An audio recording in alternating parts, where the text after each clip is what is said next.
Nous poursuivons cette soirée. Je salue tous ceux qui nous ont rejoints entre-temps, qui nous rejoignent encore. Que Dieu vous bénisse. J'espère que vous allez bien en cette fin de semaine.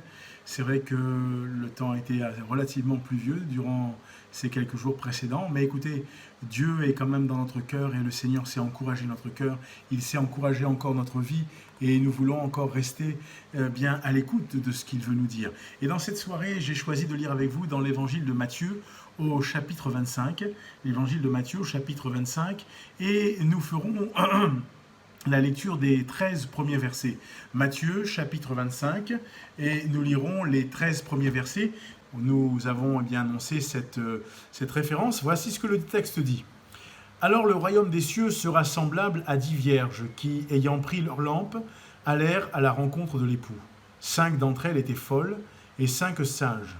Les folles, en prenant leur lampe, ne prirent point d'huile avec elles, mais les sages prirent avec leur lampe de l'huile dans des vases. Comme l'époux tardait, toutes s'assoupirent et s'endormirent. Au milieu de la nuit, on cria « Voici l'époux, allez à sa rencontre !» Alors toutes ces vierges se réveillèrent et préparèrent leurs lampes. Les folles dirent aux sages « Donnez-nous de votre huile, car nos lampes s'éteignent. » Les sages répondirent « Non, il n'y en aurait pas assez pour nous et pour vous. Allez plutôt chez ceux qui en vendent et achetez-en pour vous. » Pendant qu'elles allaient en acheter, l'époux arriva. Celles qui étaient prêtes entrèrent avec lui dans la salle des noces, et la porte fut fermée. Plus tard, les autres vierges vinrent et dirent « Seigneur, Seigneur, ouvre-nous !» Mais il répondit « Je vous le dis en vérité, je ne vous connais pas. Veillez donc, puisque vous ne savez ni le jour ni l'heure. » Chers amis, ce texte que nous venons de lire, si nous le remettons dans son contexte, est intéressant. Jésus est en train de donner une série d'exhortations à la vigilance. Dans la vision et dans l'optique de son avènement, il parle de son retour, il parle de l'avènement du Fils de l'homme, il parle du retour de son retour. Et il désire encourager ses disciples, il désire encourager ceux qui le suivent, eh bien, à être prêts. Et je crois que trop souvent, nous pensons qu'être prêt, c'est remplir pour nous des obligations. Quand nous avions nos réunions dans nos lieux de culte, nous pensions qu'il fallait que nous soyons là à toutes nos réunions. Voyez-vous, ça, ce n'est pas être prêt. Être prêt, c'est beaucoup plus que participer à une réunion. Je crois qu'il est bon pour nous de participer à une réunion. Je crois qu'il est bon pour nous d'être là, d'être présent, de bénéficier de la parole, de pouvoir prier le Seigneur, de recevoir de la part de Dieu. Mais être prêt. Jésus donnera une série d'exhortations. Et particulièrement, Jésus va parler, il va exhorter à la vigilance. Quand vous lisez dans le Matthieu chapitre 24, Jésus dira ceci. Il dira, alors de 2 hommes qui seront dans un champ, l'un sera pris, l'autre sera laissé. De 2 femmes qui moudront à la meule, l'une sera prise, l'autre laissée. Veillez donc, puisque vous ne savez pas quel jour votre Seigneur viendra. Sachez-le bien, si le maître de la maison savait à quelle heure de la nuit le voleur doit venir, il veillerait et ne laisserait pas percer sa maison. Et Jésus dit, c'est pourquoi vous aussi tenez-vous prêts, car le Fils de l'homme viendra à l'heure où vous n'y penserez pas. Et là, il reprend une autre parabole. Quel est donc le serviteur fidèle et prudent que son maître a établi sur ses gens pour leur donner la nourriture au temps convenable? Et Jésus dit, heureux ce serviteur que son maître à son arrivée trouvera faisant ainsi. Je vous le dis en vérité, il l'établira sur tous ses biens, mais si c'est un méchant serviteur qui dise en lui-même, mon maître tarde à venir, s'il se met à battre ses compagnons, s'il mange et boit avec les ivrognes, le maître de ce serviteur viendra le jour où il ne s'y attend pas et à l'heure qu'il ne connaît pas. Il le mettra en pièces et il lui donnera sa part avec les hypocrites.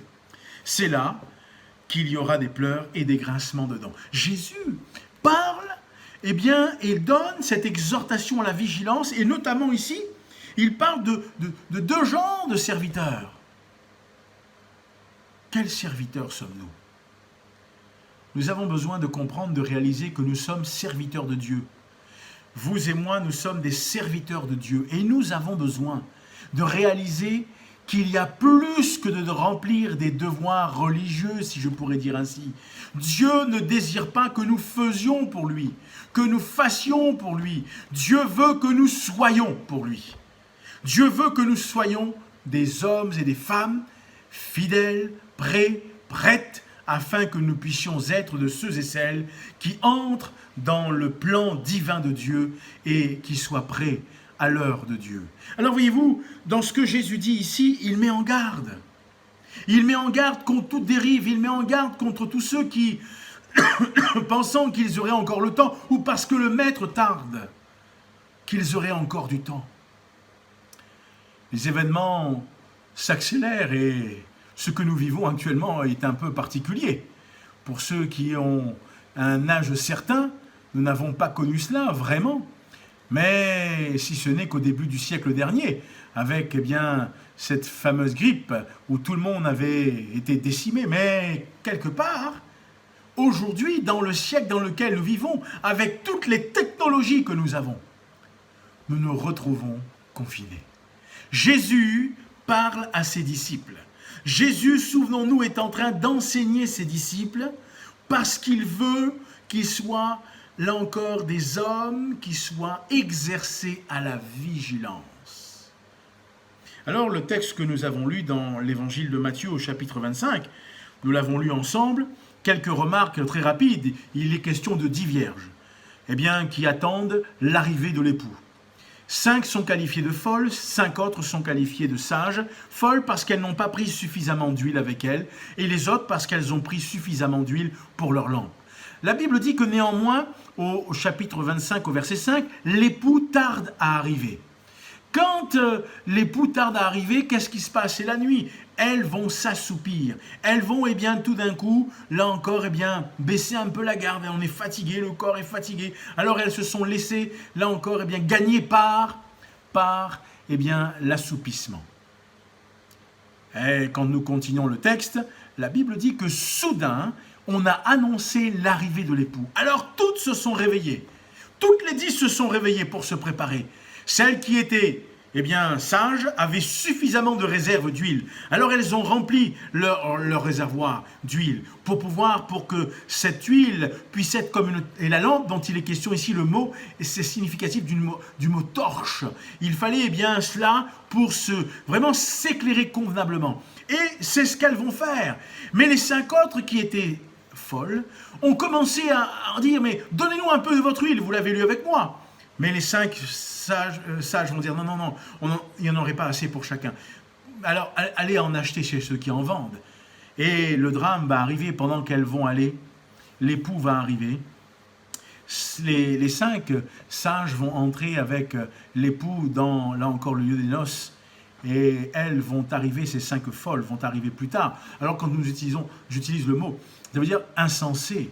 Celles qui n'avaient pas pris garde, celles qui n'avaient pas veillé. Parce que voyez-vous, quand Jésus dit veiller, quand Jésus parle du mot veiller, il est question de se préparer. C'est littéralement ce qui est contenu dans ce mot. Quelque part, ces 5 vierges folles n'avaient pas pris le temps de se préparer. La préparation n'était pas seulement d'avoir une apparence d'une flamme qui brûlait, mais il fallait que cette flamme puisse brûler constamment. Et la flamme, pour qu'elle brûle constamment, il fallait qu'il y ait des réserves. Et les 5 sages avaient pris avec eux suffisamment de réserves. Alors, le texte continue. Quand les folles vont arriver, celles qui n'avaient pas été prévoyantes, celles qui ne s'étaient pas préparées, lorsqu'elles vont frapper à la porte, là où les noces se tenaient, on va leur dire non, la parole, vous l'avez lu avec moi, je vous le dis en vérité, je ne vous connais pas. Quel drame! Quel drame! Elles avaient tout fait. Mais il manquait cette vision, cette possibilité de s'être préparé correctement. Alors je pose la question ce soir. Es-tu prêt? Es-tu prête? Te contentes-tu seulement de ta petite vie chrétienne, d'une vie chrétienne? Est-ce que tu te contentes de dire « je suis chrétien des assemblées de Dieu, je suis chrétien évangélique de Pentecôte » Est-ce que tu te contentes d'une étiquette? Est-ce que tu te contentes d'un titre? Il y a beaucoup plus que cela. Il y a beaucoup plus qu'une appartenance. Il est question d'une dépendance. La parole de Dieu nous parle d'une dépendance. Et cette dépendance, c'est ce que Jésus est en train de vouloir créer dans le cœur de ses disciples. quand il va leur montrer qu'il faut qu'ils soient prêts, qu'ils soient exercés à la vigilance. On ne peut être vigilant si on ne dépend pas de notre Seigneur et de notre Dieu dans la vie chrétienne. Parce qu'alors, bien sûr, dans l'attente, que se passe-t-il? Eh bien, comme ces 10 vierges, à un moment donné, elles étaient fatiguées. Que se passe-t-il? Elles vont s'assoupir. Quoi de plus légitime que de se reposer quand on est fatigué?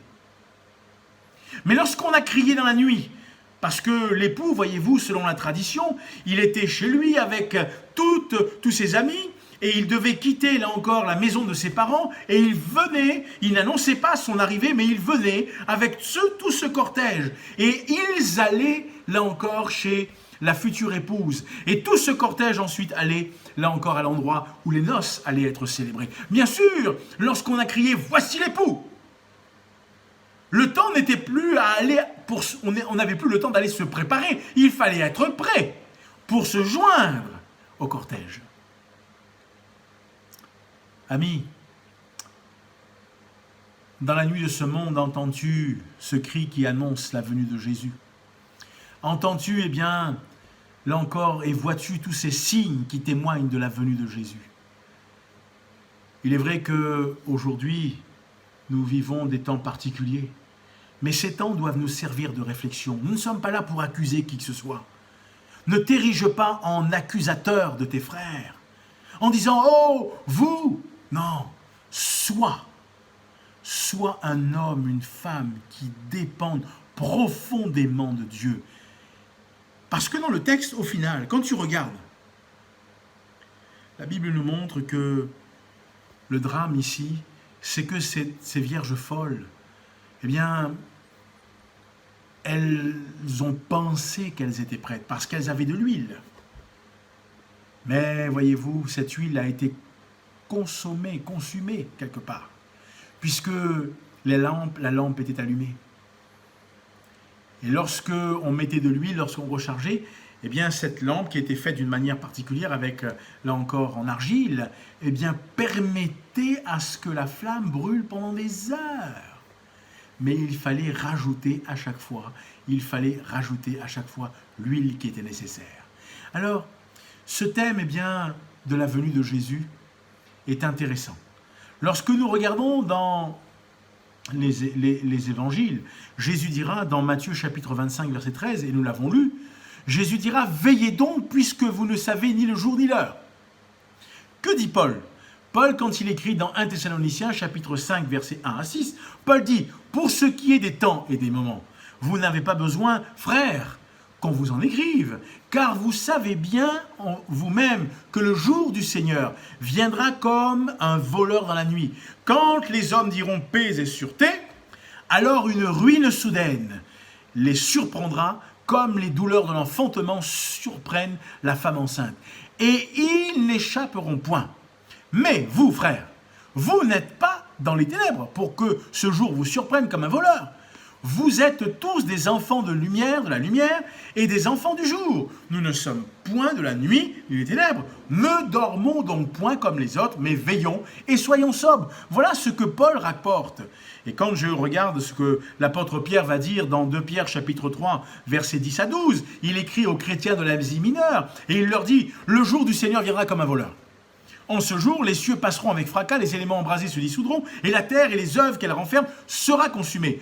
Puisque donc toutes ces choses doivent se dissoudre, quelle ne doit pas être la sainteté de votre conduite et votre piété, tandis que vous attendez et hâtez l'avènement du jour de Dieu, à cause duquel les cieux enflammés se dissoudront et les éléments embrasés se fondront. » Jésus dit, quand il va s'adresser à l'église de Sardes, Apocalypse chapitre 3, versets 2 à 3, il dit ceci. « Sois vigilant et affermis le reste qui est près de mourir, car je n'ai pas trouvé tes œuvres parfaites devant mon Dieu. Rappelle-toi donc comment tu as reçu et entendu et garde et repens-toi. Si tu ne veilles pas, je viendrai comme un voleur et tu ne sauras pas à quelle heure je viendrai sur toi. » Mes amis, Jésus ne veut pas nous prendre de court. Jésus ne veut pas faire, eh bien, là, il ne nous fait pas passer un examen auquel on n'est pas préparé. Non, il y a des examens auxquels tu n'es pas préparé. Tu arrives en cours, on te dit, prenez une feuille blanche, marquez votre nom, voilà quelques questions, vous répondez. Jésus n'est pas un examinateur. Il est le sauveur du monde. Jésus ne veut pas, eh bien, te mettre dans l'embarras, ne veut pas te mettre sous une pression, non. Il veut seulement que tu sois vigilant, que tu puisses t'affermir, que nous puissions nous repentir si cela est nécessaire. Ces 10 vierges étaient toutes prêtes d'apparence. Mais l'arrivée de l'époux a démontré que 5 d'entre elles n'étaient pas prêtes. Le drame, c'est que ces 5 vierges, qualifiées bien de folles, ne vont point pouvoir avoir accès à la salle des noces. Et là encore, il leur sera dit, je vous le dis en vérité, je ne vous connais pas. Oh, que Dieu nous garde. Que Dieu nous garde pour que nous puissions être de ceux et celles qui restent attachés à lui. Ce n'est pas, eh bien, dans toutes sortes de choses, voyez-vous, Dieu ne veut pas que nous soyons de ceux qui soient dans la crainte, dans la peur de son retour, non. Avoir peur et crainte du retour de Jésus, au sens dont nous parlons, serait, là encore, anormal. Mais il veut qu'il y ait un respect, voilà la crainte de Dieu, un respect de qui il est, afin que nous puissions être prêts et que nous puissions, là encore, nous préparer. Peut-être que ce soir, tu réalises qu'au fond de ton cœur et dans ta vie, il y a des choses qui ne sont peut-être pas forcément en phase, au diapason avec ce que Dieu enseigne. Mais nous avons besoin de veiller à cela. Nous avons besoin, eh bien, avec beaucoup d'amour, le Seigneur veut nous parler. Il nous demande, eh bien, d'être de ceux et celles qui considèrent les temps et qui disent « Jésus vient bientôt ». Si Jésus vient bientôt, alors je dois être prêt, je veux être prêt. Et être prêt, je l'ai dit, ce n'est pas remplir des fonctions. Regardez ce que Jésus dira un peu plus loin. Dans Matthieu chapitre 25, verset, là encore, eh bien, 29, je vais lire, eh bien, à partir du verset 28. « Ôtez-lui donc le talent et donnez-le à celui qui a 10 talents. Car on donnera à celui qui a, et il sera dans l'abondance, mais à celui qui n'a pas, on notera même ce qu'il a, et le serviteur inutile sera jeté dans les ténèbres du dehors, là où il y a les pleurs et les grincements dedans. » Voyez-vous, c'est le même message qui est adressé au verset 51 du chapitre 24. Il est question de la destinée de ceux qui ne sont pas prêts, de ceux qui ne veillent pas. C'est là, la Bible dit, là où il y a les pleurs et les grincements dedans, que Dieu nous fasse grâce. Ne nous trompons pas. Ne marchons pas, ne continuons pas à marcher eh bien dans ce qui est contraire à ce que Dieu veut. Si peut-être tu te rendrais compte que tu aurais eh bien, pris des chemins de travers, ne t'entête pas à aller plus loin. Il vaut mieux parfois pleurer un jour que pleurer toujours. Il vaut mieux que tu te repentes là devant le Seigneur en disant « Seigneur, pardonne-moi, aide-moi. » Et que le Seigneur te bénisse. Parce que c'est ça au final ce que Dieu veut. Quand Jésus parle et montre qu'il faut que nous soyons de ceux qui veillent, le mot qu'il utilise est intéressant. Il dit qu'il faut que nous soyons de ceux qui soient prêts. Veillez et priez. Soyez prêts et priez. Ah, on découvre, peut-être que tu découvres, toi qui te connectes là, eh bien, ce soir, sur cette page, tu découvres l'un des aspects. La parole de Dieu nous montre que pour être prêt, nous avons besoin aussi de prier. Et prier, ce n'est pas réciter. Prier, ce n'est pas réciter les mêmes paroles. Ce n'est pas dire les mêmes paroles avec les mêmes intonations. Prier, c'est parler avec ton cœur. Prier, c'est parler avec Dieu, avec ton cœur et de lui dire ce qu'il y a sur ton cœur. Prier, c'est aussi écouter. Écouter qui? Écouter le Seigneur te parler. Comment? Par sa parole. Et bien sûr, comment ne point, pour nous, chrétiens de Pentecôte, eh bien, comprendre qu'il est important d'avoir une relation particulière avec le Saint-Esprit, de nous laisser remplir au quotidien. d'être renouvelés. Oh, nous prenons conscience de notre petitesse, oui ou non. Nous prenons conscience que nous ne sommes pas dignes. Mais nous réalisons que tout est par grâce. Nous réalisons que tout est par amour. Nous réalisons que tout a été pourvu en la personne du Christ.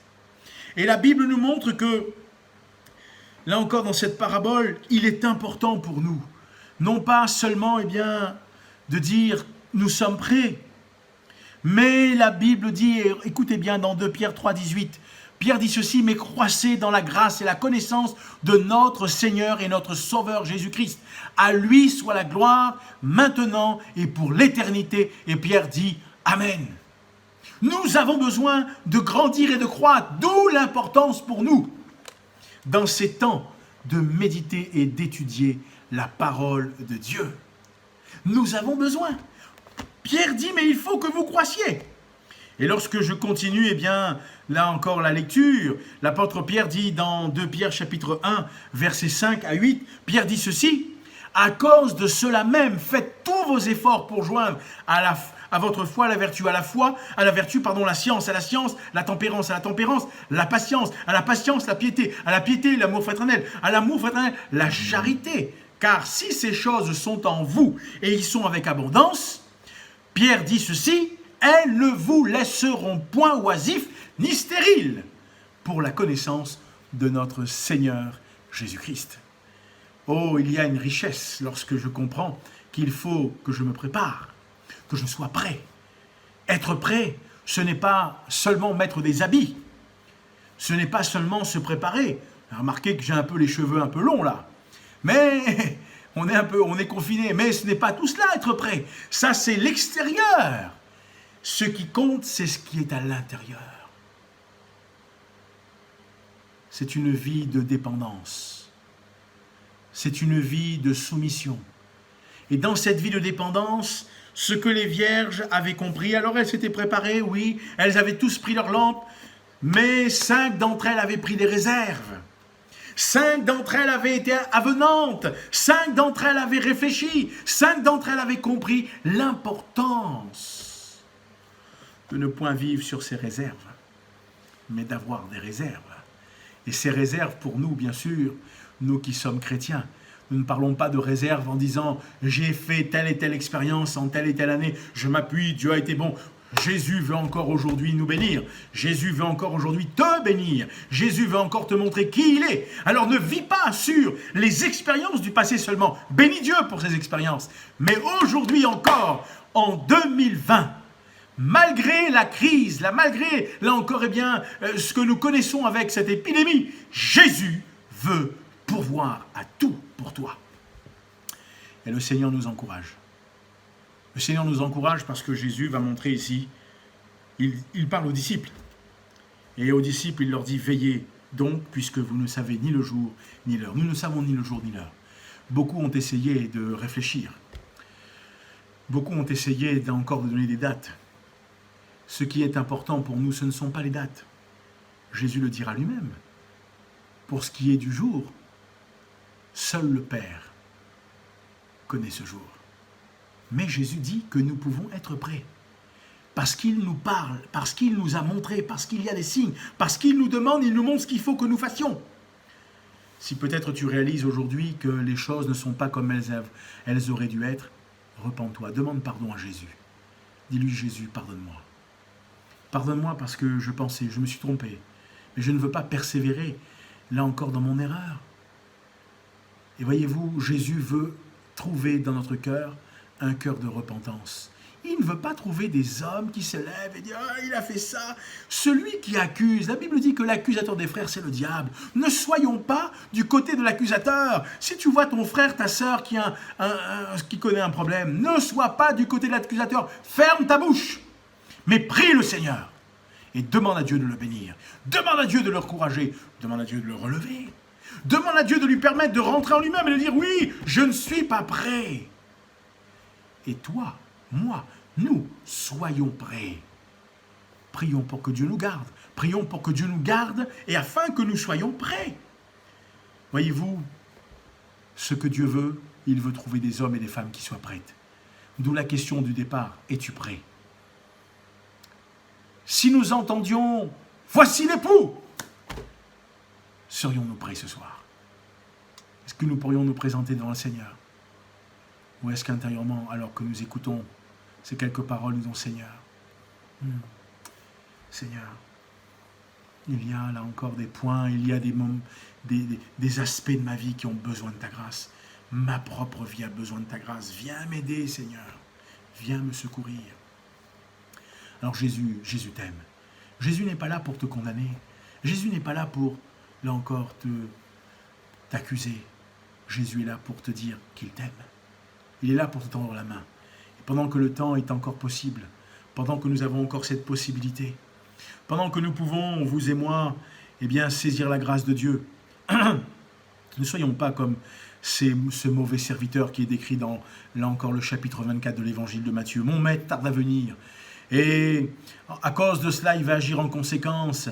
La parole de Dieu me dit, et si c'est un méchant serviteur qui dit en lui-même, mon maître tarde à venir, il se met à battre ses compagnons s'il mange et boit avec les ivrognes. Non, ne permettons pas, ne rentrons pas dans le jeu de l'ennemi de notre âme, ne nous laissons pas séduire, ne gagnez pas ce que le monde dans lequel nous vivons voudrait, là encore, imposer à notre vie. Mais nous soyons des serviteurs, des servantes fidèles, qui soient prêtes, qui soient prêts, afin que nous puissions, vous et moi, entrer dans, là encore, cette salle des noces et nous réjouir avec le Seigneur. Le temps est proche, Jésus vient bientôt. Prenons conscience de cela. En quelques heures, tout a changé. Vous vous souvenez de ce mardi 17 mars 2020 à 15 heures. Tout a changé. On a demandé le confinement, les documents d'autorisation pour sortir. Tout a changé. Jésus, tout ça a été soudain quelque part. Mais la Bible dit qu'il viendra comme un voleur dans la nuit. Ce sera soudain. Oh, que le Seigneur nous garde, que Dieu nous protège, et que nous soyons de ceux et celles qui ne se laissent ni séduire, ni gagner. Et si peut-être toi, tu as pris conscience, ne sois pas accusateur de tes frères. Prie, mets-toi sur tes genoux, prie, et demande à Dieu de parler au cœur de celui ou celle qui n'a peut-être pas encore compris. Vous savez que l'apprentissage, chacun apprend différemment. Mais ce que nous voulons au final, c'est que tous comprennent. Et dans la vie chrétienne, nous pouvons apprendre différemment, mais nous avons tous le même enseignant, Jésus-Christ. Le même pédagogue, l'Esprit de Dieu, le Saint-Esprit. Nous apprenons tous différemment, mais nous apprenons. Et il veut encore se révéler à notre cœur. Il veut encore se démontrer, se montrer à nous, pour nous permettre d'aller plus loin. Nous allons bénir Dieu ensemble. Je prie que Dieu te bénisse. Je prie que Dieu nous bénisse et que Dieu nous encourage. Nous aurons certainement l'occasion de nous entretenir encore autour de la parole de Dieu. Mais prenons conscience ce soir, il vient bientôt. Nous ne pouvons plus vivre comme les choses étaient faites auparavant. Nous avons besoin de prendre conscience que Jésus est à la porte et il vient bientôt. Prions ensemble. Notre Père et notre Dieu, nous te bénissons, nous te rendons grâce. Nous voulons prendre conscience de ces temps. Ces 10 vierges nous rappellent seulement qu'il faut que nous soyons prêts. Elles nous rappellent que nous ne pouvons pas être prêts en ayant une apparence extérieure, en nous contentant du minimum, en nous contentant de ce qui a été peut-être jusqu'à aujourd'hui, ce qui nous a permis de dire « je suis chrétien ». Tu veux, Seigneur, une vie profonde, tu veux une relation, une communion avec tes enfants, avec quiconque s'approche de toi. Tu n'es pas un Dieu distant, tu n'es pas un Dieu éloigné, tu es un Dieu qui est proche et qui est près de tous ceux et toutes celles qui l'invoquent, qui le cherchent de tout leur cœur. Si ce soir quelqu'un prend conscience, si quelqu'un dit « Jésus, j'ai besoin de toi, j'ai besoin de toi dans ma vie », Seigneur, viens maintenant, parce que nous voulons veiller, nous voulons être prêts. Nous ne voulons pas nous tromper. Et nous qui sommes chrétiens de Pentecôte, remplis-nous de l'Esprit de Dieu, que notre coupe déborde, pour que nous soyons des instruments entre tes mains, et qu'autour de nous, d'autres connaissent la vérité. Seigneur, je prie ce soir pour ceux qui nous ont écoutés, que ce soit au travail, Seigneur, à la maison ou là encore en voiture, peut-être, je ne sais pas. Je prie pour que tu les bénisses. Nous prions pour notre île, nous prions pour tous ceux qui nous gouvernent, pour tous ceux qui sont là encore dans le domaine médical, pour tous ceux qui œuvrent au final. Nous te prions pour que tu les bénisses. Mais nous te prions pour que ton peuple soit un instrument entre tes mains. Et pour que nous soyons des modèles, que nous soyons prêtes. Et que chacun puisse dire, Jésus vient bientôt. Je veux vivre comme s'il vient là dans les quelques secondes qui vont venir. Seigneur, accorde-nous ta grâce. Et que ton nom soit sanctifié, que ton règne vienne, au nom puissant de Jésus. Alléluia. Amis, que le Seigneur te bénisse. Que le Seigneur te fasse beaucoup de bien. Dans quelques instants, nous allons te mettre quelques informations avec les numéros de téléphone de tes pasteurs. Si tu as besoin bien de parler, tu as besoin là encore d'un échange, n'hésite pas. Nous sommes bien sûr à votre disposition, chacun d'entre nous, l'équipe de la région. Je ne l'ai pas fait tout à l'heure, mais je profite de ce temps pour encore souhaiter une très bonne soirée à nos frères et sœurs d'Elbourg, des hauteurs de l'île. Que le Seigneur vous bénisse, que Dieu vous garde, à nos frères et sœurs de Saint-André, à nos frères et sœurs de Combustion, de la région, de toute la région de l'Est, de ceux de Saint-Benoît, de tous ceux qui nous écoutent, de l'Ouest, de ceux qui sont là encore dans les autres pays. Beaucoup se sont connectés. Que le Seigneur vous bénisse sur toute cette île, que Dieu vous bénisse, et que nous soyons de ceux et celles qui soient prêts. La question était, es-tu prêt? Alors je te laisse avec, là encore, cette question. Et sur ce chant, que Dieu te bénisse, que Dieu te fasse beaucoup de bien. À très bientôt, je te donne rendez-vous. Dimanche matin, tu auras rendez-vous à 9 h sur cette même page Facebook avec, là encore, la prédication de l'Évangile qui nous sera aussi annoncée, le plein Évangile qui sera prêché. Alors que Dieu te garde et que Dieu te bénisse. À très bientôt et très bonne fin de soirée à toi qui nous écoutes.